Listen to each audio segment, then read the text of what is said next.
नमस्कार दोस्तों। आज हम जानेंगे बलोपासना के विषय में। बलोपासना का अर्थ होता है बल की उपासना करना, अर्थात बल की पूजा करना, शक्ति की पूजा करना। जो बाहुबली होते हैं, जिनके पास बाहुबल होता है, उसी को हम बलोपासना कहते हैं, मतलब बल की उपासना करना। और बल की उपासना होती है अखाड़े में। आइए देखते हैं आज बलोपासना के विषय में। इस ये क्या है, बलोपासना का इतिहास कितना पुराना है। वैसे तो देखा जाए, बलोपासना का इतिहास लगभग 5 से 6 हजार वर्ष पुराना है। भगवान श्री कृष्ण जब हुआ करते थे उसके भी पहले आप हमने देखा, जिस तरह से भगवान श्री कृष्ण ने अपने मामा कंस को मारा, उनके पहलवानों को पटका, जरासंध से लड़े, न जाने वो बचपन से लेकर के कितने युद्ध लड़े। उन्होंने द्वंद्व युद्ध लड़े, द्वंद्व युद्ध में ही उन्होंने न जाने कितनों का वध किया। तो ये भी एक युद्ध की एक कला हुआ करती थी प्राचीन भारत में। और पहले के प्राचीन भारत में बच्चा बच्चा भारत का, आज के डेट में लोग जिम करने लगे हैं, कहीं कुछ करने लगे हैं, बॉडी फुलाने लगे हैं, लेकिन पहले प्राचीन भारत में बच्चा बच्चा गांव गांव में अखाड़ा हुआ करता था। लोग कुश्ती लड़ते थे, द्वंद्व युद्ध हुआ करते थे उस समय हमारे देश में। जिम नहीं हुआ करती थी पहले हमारे समय में। पहले हमारे यहाँ गांव गांव में द्वंद्व युद्ध हुआ करते थे, तब हमारे बच्चे इतने मजबूत हुआ करते थे। आइए देखते हैं बलोपासना का इतिहास कितना पुराना है और शरीर से इसको क्या फायदा होता है। जिम से तो हमने देखा कि लोग पाउडर खा के, या कि फिर अपन देखें तो प्रोटीन वगैरह खा के बॉडी बना लेते हैं। बॉडी बन जाती है, फूल जाती है, हर चीज हो जाता है, पंप हो जाती है। आइए देखते हैं बलोपासना से, द्वंद्व युद्ध से क्या होता था, कैसे फौलादी शरीर हुआ करता था पहले के जमाने में।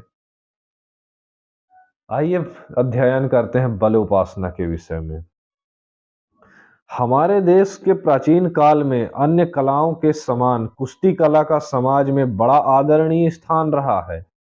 महाभारत, भागवत पुराण, हरिवंश पुराण, मल्ल पुराण, देखिए मल्ल का, युद्ध का, कुश्ती का एक अलग से पुराण था, मल्ल पुराण जिसे कहा जाता था।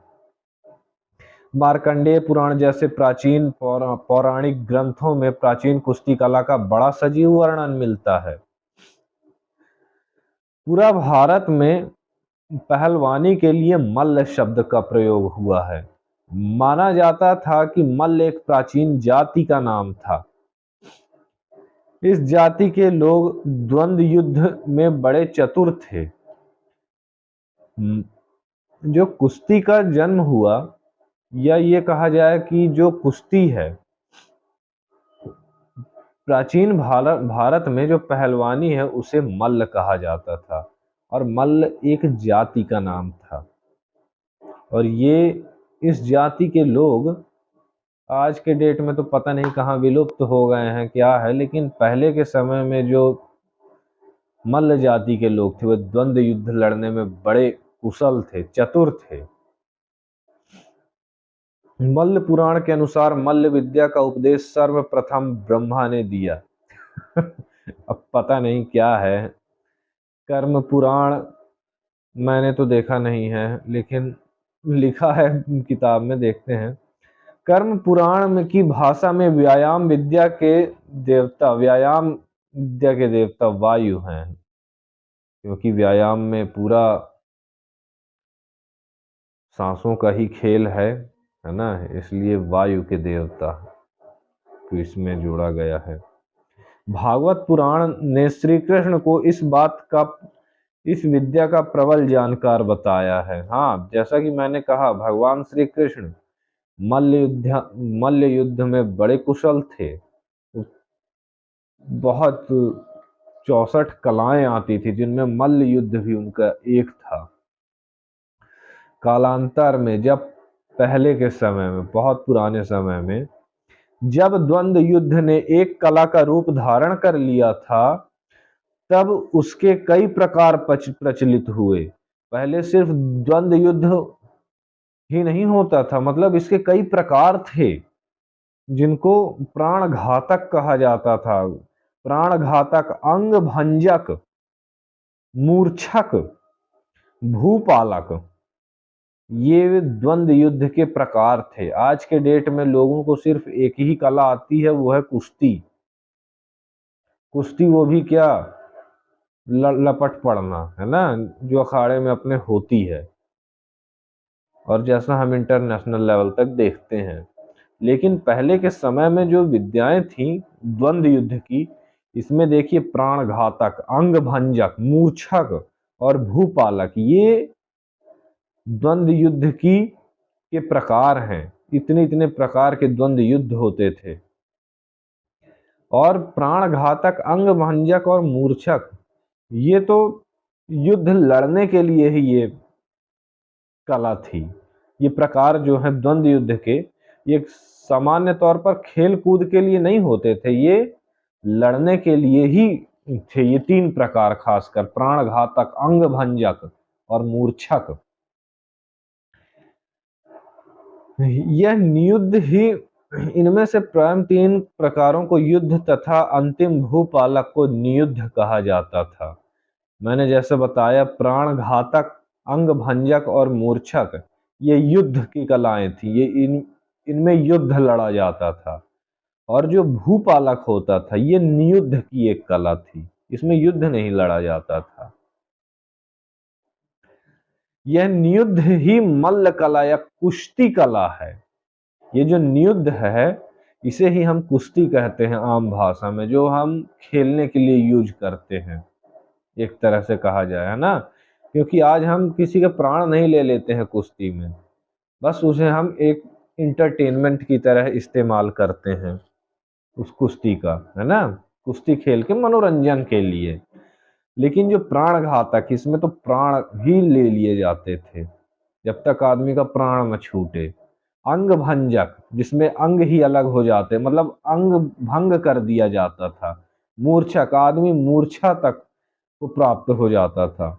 ये सब कलाएं हैं द्वंद्व युद्ध की, जिसमें युद्ध लड़े जाते थे। आज तो खैर सिर्फ और सिर्फ कुश्ती कला बची है, लेकिन पहले के समय में जब भगवान श्री कृष्ण थे, जब इस धरती पे एक नॉर्मल व्यक्ति की तरह थे, तो बड़े हो रहे होंगे बचपन से लेकर के बड़े तक, आज के डेट में माइंड में हमने बना लिया है कि एक अलग ही पर्सनैलिटी की तरह झलकाते हैं हम अपने माइंड में। लेकिन जब वो एक बालक के रूप में रहे हैं श्री कृष्ण, बड़े विचार करने की बात है कि जब वो एक बालक की तरह रहे हैं, तो जैसे हम लोग एक कोई भी नॉर्मल छोटा बच्चा बचपन में खेलते कूदते हुए लुका छुपी खेलते बड़ा होता है, कहीं है बैट बॉल क्रिकेट खेलते हुए बड़ा होता है, कहीं फुटबॉल खेलते हुए बड़ा होता है। उस समय भगवान श्री कृष्ण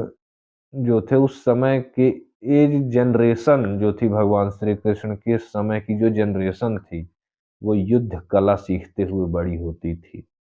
मल्ल कला जिसमें एक थी, यानी महाभारत काल में दो मल्लों की दांव पेंच युद्ध, भिड़ंत को नियुद्ध भी कहा जाता था। दो मल्ल जब आपस में भिड़ते थे, दांव पेंच लगाते थे, कुश्ती करते थे, तो उन्हें नियुद्ध कहा जाता था। और ये मल्ल कला जो है नियुद्ध, ये सिर्फ और सिर्फ मनोरंजन के लिए समझ लीजिए युद्ध यूज होती थी। बाकी जो अंग भंजक है, मूर्छक है, प्राण घातक है, ये तो युद्ध में निपटा देने के लिए यूज होती थी आदमी को, कि आदमी को निपटा ही देना है युद्ध में। क्योंकि जब युद्ध होगा तो मनोरंजन नहीं है वो। पहले तो मिसाइल थी नहीं, गन ऑन थी नहीं कि युद्ध हो, लेकिन इस तरह से द्वंद्व युद्ध होते थे पहले। तो प्राण घातक, मूर्छक और ये जो अंग भंजक है, इसमें तो आदमी समझ लिए कि निपटता ही निपटता है, बचने का कोई चांस नहीं। इसे आज ये जो इंटरटेनमेंट है, ये सिर्फ युद्ध है, सिर्फ एक प्रकार है मल्ल युद्ध का, मल्ल कला का। युद्ध न कहा जाए, मल्ल कला का ये जो एक प्रकार है कुश्ती, आज जिसे हम जो सबसे ज़्यादा खेली जाती है भारत में। बाकी के तीन प्रकारों का इस्तेमाल नहीं किया जाता है क्योंकि इसमें आदमी के प्राण जाते हैं। तो कुश्ती से प्राण भी लिए जा सकते हैं। मथुरा जनपद में जो मथुरा जनपद हुआ करता था पहले का, में मथुरा जनपद में मल्ल कला की लोकप्रियता का ही परिणाम था कि श्री कृष्ण और उनके भाई बलराम अपनी बाल्यावस्था में ही इसके दांव पेचों से परंपरा पारंगत हो गए थे। मथुरा जनपद में मल्ल कला की लोकप्रियता का ही परिणाम था कि कृष्ण और उनके भाई बलराम अपनी बाल्यावस्था में ही इसके दांव पेचों में पारंगत हो गए थे। आप सोचिए जो लड़के आज के समय में क्रिकेट खेलते बड़े होते हैं, है ना, क्लास थर्ड फोर्थ फिफ्थ के लड़के, कोई क्रिकेट खेलते बड़ा हो रहा है, कोई फुटबॉल खेलते बड़ा हो रहा है ना, कोई रेसिंग करते दौड़ते हुए बड़ा हो रहा है ना, कि मम्मी दूध पिला के भेज रही है, बाहर लड़का ग्राउंड में क्रिकेट खेल रहा है, कहीं कुछ खेल रहा है। तो जब वो लड़का बचपन से कोई गिप्पी गेंद खेलते हुए बड़ा हो रहा है लड़का, तो जब लड़के आउटडोर खेलों में ये सब खेलते रहे हैं, तो सोचिए जब लड़के 11वीं 12वीं तक पहुंचते हैं, बड़े हो जाते हैं, 10-20 साल तक में वो क्रिकेट ही खेलते हुए बड़े होते हैं, तो कितने पारंगत हो जाते हैं। लोग इंटरनेशनल लेवल तक पहुंच जा रहे हैं क्रिकेट खेलते खेलते। तो उस समय श्री कृष्ण जब बड़े हो रहे होते हैं, और या कि फिर ये कहा जाए जो श्री कृष्ण की जो जनरेशन थी उस समय की, क्योंकि गांव-गांव में, हर गांव में मल्ल युद्ध, मल्ल कला प्रचलित थी और आज के जैसे गुरु नहीं थे, एक से एक गुरु थे उस समय पारंगत, सिखाने वाले, और बाकायदा इसका एक पुराण हुआ करता था। तो श्री कृष्ण जब बचपन से खेलते हुए बड़े हो रहे हैं, तो विचार करें कि बड़े होते-होते 25-30 साल के होते-होते मल्ल कला में कितने पारंगत नहीं हो गए होंगे। उन्हें 25-30 साल तक, जब तक वे अपनी युवा अवस्था में पहुँचे, तो हर एक दाँव पेंच में वो पारंगत हो गए थे।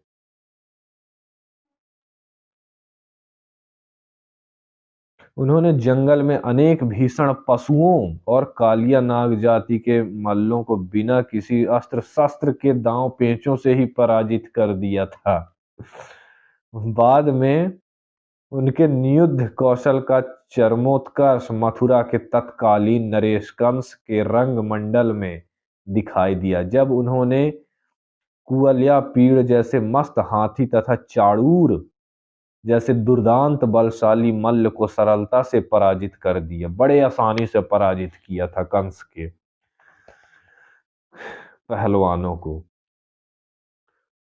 तो जब ये जंगल में पहले के समय में जानवरों से भी लड़ने के लिए युद्ध बिना अस्त्र शस्त्र के ही मल्ल विद्या के द्वारा ही हरा दिया जाता था जानवरों को। अब कोई जानवर से लड़ना है तो उसमें आप ये समझिए कि आज के पहले के समय में लोग आज की तरह के लड़के पतले पतले नहीं हुआ कर, जितने पतले लड़के आज हैं, आज का शरीर है लोगों का, आज से 3-4 हजार वर्ष पहले ऐसे शरीर नहीं हुआ करते थे लोगों के। अच्छे खासे हट्टे कट्टे मस्त हुआ करते थे, देसी खाना खाते हुए। तो उस समय अगर जंगल में अगर किसी से लड़ना है, कोई भी पशु पक्षी से, पक्षी क्या पशु से, कोई भी दुर्दांत खूंखार पशु से लड़ना है, और अगर कोई अस्त्र शस्त्र आपके पास नहीं है, कोई स्क्रीन ना तो बंदूक है, ना भाला है, ना चाकू, कुछ नहीं है, तब आपको उस पशु से लड़ने में यही कलाएं आपके काम आएंगी। ये जो प्राण घातक है, अंग भंजक है, मूर्छक है, ये जितने प्रकार हैं द्वंद्व युद्ध के, जो इनमें पारंगत होगा वो शेर तक को पराजित कर देगा। और जिस तरह से कुश्ती में ये जो नियुद्ध है कुश्ती, इसमें एक दांव होता है ना कि आदमी बड़े आसानी से पटक देता है उठा के, छोटे छोटे हाइट के आदमी बड़े बड़े पहलवानों को उठा के पटक देते हैं कुश्ती में। तो दांव पेच होते हैं, इसी तरह प्राण घातक भंजक, कि ये सबके दांव पेच हुआ करते थे, जिससे कोई भी जानवर को आदमी पराजित कर सकता था। मैंने बताया ना, ये एक युद्ध की कलाएं थी। अब आप वो युद्ध किसी जानवर से लड़ लो, किसी शेर से लड़ लो, या कि फिर आप किसी आदमी से लड़ लो, किसी मनुष्य से लड़ लो, बात एक ही है। युद्ध मतलब युद्ध, सामने कोई भी हो। तो कृष्ण भगवान ने, कृष्ण हो चाहे बलराम हो चाहे उनके जनरेशन के कोई भी हो व्यक्ति, जितने भी रहे हैं, सब रण कुशल, रण बांकुरे थे, रण में बड़े कुशल थे, हुआ करते थे। बाद में, और बाद में जब वो युवा हुए, तो चाणूर नाम का ये जो पहलवान था कंस के दरबार में, उसे उन्होंने उठा के पटका। जो कि चाणूर, जो कंस का जो पहलवान था, वो मामूली पहलवान नहीं था, उस समय का सर्वश्रेष्ठ पहलवान था। उन्होंने उन्हें खेल खेल में ही उठा के पटक दिया बड़े आसानी से, क्योंकि वो बचपन से प्रैक्टिस करते हुए मदमस्त आदमी, है ना, उठा के पटके उनको। मस्त हाथी को वहां कुवलिया पीड़ जैसे मस्त हाथी तथा चाणूर जैसे दुर्दांत बलशाली मल्ल को सरलता से पराजित कर दिया, है ना। श्री कृष्ण ने चाणूर, शलाका, तोशल को मल्ल युद्ध में धराशायी किया तथा बलराम ने मुष्टिक कूट जैसे पहलवानों की धूल चटाई। चाणूर, शलाका, तोशल ये सब मल्ल थे, पहलवान, कंस के पहलवान थे, जिनसे कोई भिड़ने की हिम्मत नहीं कर सकता था। उन्हें उन्हें श्री कृष्ण ने बड़े आसानी से पराजित किया। और जो बलराम थे, उन्होंने मुष्टिक कूट जैसे पहलवानों को बड़े प्रेम से, बड़े आसानी से पटका। ऐसे नहीं थे, है ना, तो बड़े तेज तर्रार थे श्री कृष्ण। श्री कृष्ण ने कंस तथा उनके आश्रित मल्लों को गज युद्ध शैली द्वारा पराजित किया था। गज युद्ध शैली द्वारा पराजित किया था। तो मतलब हाथियों से लड़ने की जो कला है, उसे गज युद्ध शैली कहा जाता था। हाथियों से भी जो हाथी होते हैं ना, इतने बड़े बड़े, उनसे भी लड़ने की कला है। ये नहीं कि आप जाएं और डायरेक्ट भिड़ जाएं। अपन अगर कोई भी हाथी आ जाए सामने, और जब भिड़ना हो तो कैसे आदमी डायरेक्ट जाके भिड़ जाएगा आज के डेट में। लेकिन नहीं, पहले ट्रिक होती थी। इस शैली को ही अपन इंग्लिश में ट्रिक कहते हैं। तो हाथियों से लड़ने की ट्रिक होती थी कि कैसे पटकना है उसको, है ना, कैसे उसको परास्त करना है, हराना है। अगर शेर से भी पाला पड़ रहा है तो कैसे उसको हराना है द्वंद्व युद्ध में। सब ट्रिक थी, दांव पेंच, जिससे बड़े बड़े जानवर हो चाहे कोई भी मल्ल युद्ध का योद्धा हो, सब धराशायी होते थे। अब आगे की बात पार्ट सेकंड में, अगले वीडियो में। नमस्कार, धन्यवाद। है तो काफी बड़ा, आगे की चर्चा अब नेक्स्ट वीडियो में पार्ट 2 में। धन्यवाद। जरूर देखिए और सब्सक्राइब करिए मेरा ये चैनल। बहुत सी ज्ञान की बातें हम सीखेंगे इस चैनल में। धीरे धीरे हम साथ बने रहेंगे तो बहुत ज्ञान की बातें सीखेंगे। धन्यवाद।